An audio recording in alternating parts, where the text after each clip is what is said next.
The 13th Light Horse Regiment was a mounted infantry regiment of the Australian Army during the First World War. The regiment was raised in March 1915, and eventually assigned as the mounted regiment for the Australian Corps. During the war, the regiment fought against the forces of the Ottoman Empire at Gallipoli, and against the German Empire on the Western Front. For its role in the war, the regiment was awarded 12 battle honours. In 1921, it was later re-raised as a part-time unit of the Citizens' Forces, and was briefly amalgamated with the 19th Light Horse. During the Second World War, the regiment was converted into an armoured regiment, designated the 13th Armoured Regiment, although it was disbanded in late 1943 without seeing action. Formation. The 13th Light Horse Regiment was raised in Victoria in March 1915.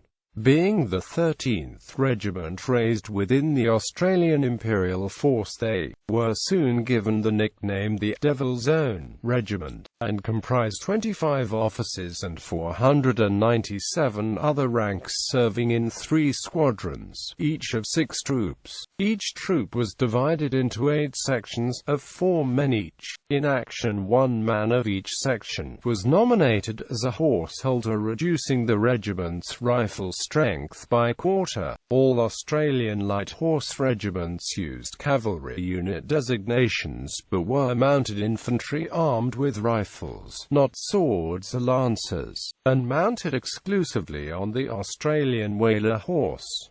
Operational history. Gallipoli Campaign. In May 1915, the 13th Light Horse Regiment left Australia for the Middle East, arriving in Egypt in June. When the Australian infantry units were dispatched to Gallipoli later that year, it was thought the terrain was unsuitable for mounted troops, and the Light Horse regiments remained in Egypt. However, heavy casualties resulted in the deployment of the 13th Light Horse Regiment in September 1915 in a dismounted role. The regiment was deployed defending the trenches at Lone Pine, a strongly contested stretch of the front line around Anzac.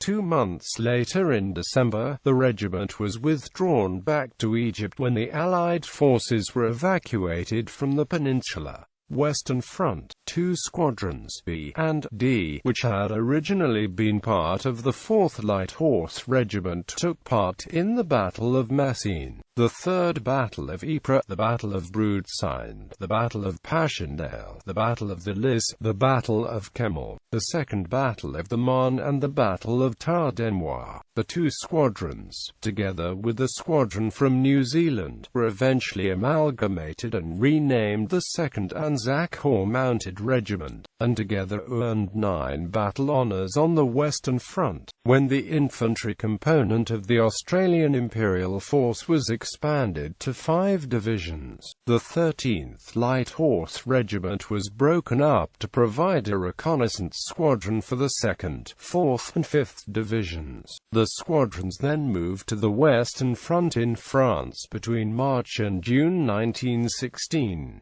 They were soon reunited, however, as the Anzac Mounted Regiment. The static nature of the fighting along the Western Front limited the use of mounted troops, and they were mostly in a secondary role, doing traffic control, rear area security, escorting prisoners, and during an attack reconnaissance and probing the German rear areas. The pinnacle of the regiment's service on the Western Front was following the 100 Days Offensive, when they led the advance of the Australian Corps. When the war ended, the regiment was resting, and gradually its personnel were returned to Australia. The total casualties during the war were 57 killed and 328 wounded. Perpetuation. In 1921, Australia's part-time military forces were reorganised to perpetuate the numerical designations of the AIF following its demobilisation. Through this process,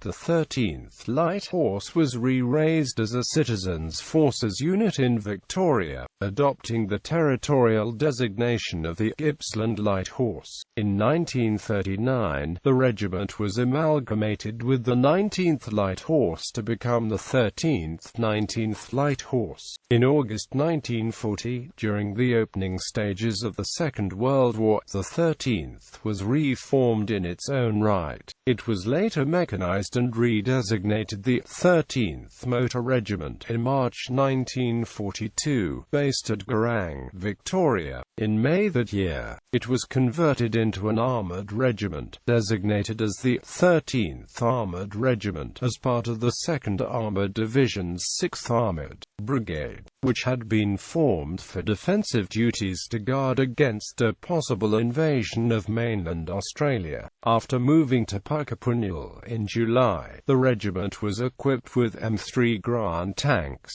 Further training was undertaken in Murgon, Queensland, throughout 1943. By that time, manpower within the army was scarce, and as the threat of an invasion by the Japanese diminished during the year, so too did the need for large-scale armored forces. A number of armored units were subsequently disbanded as men and equipment were reallocated as the army reorganized for jungle warfare. As a result, the 13th was disbanded in October 1943. In the post-war period, the unit was perpetuated by the 8th, 13th Victorian Mounted Rifles, which existed between 1948 and 1991–92. Battle Honours. Commanding Officers: Lieutenant Colonel George Henry Dean VD, Lieutenant Colonel John McLean Arnott CMG, Lieutenant Colonel Ernest Morgan Williams DSO, Lieutenant Colonel Dudley Percy White, Major Alexander Mitchell DSO, Lieutenant Colonel Stanley George Hindhaugh DSO.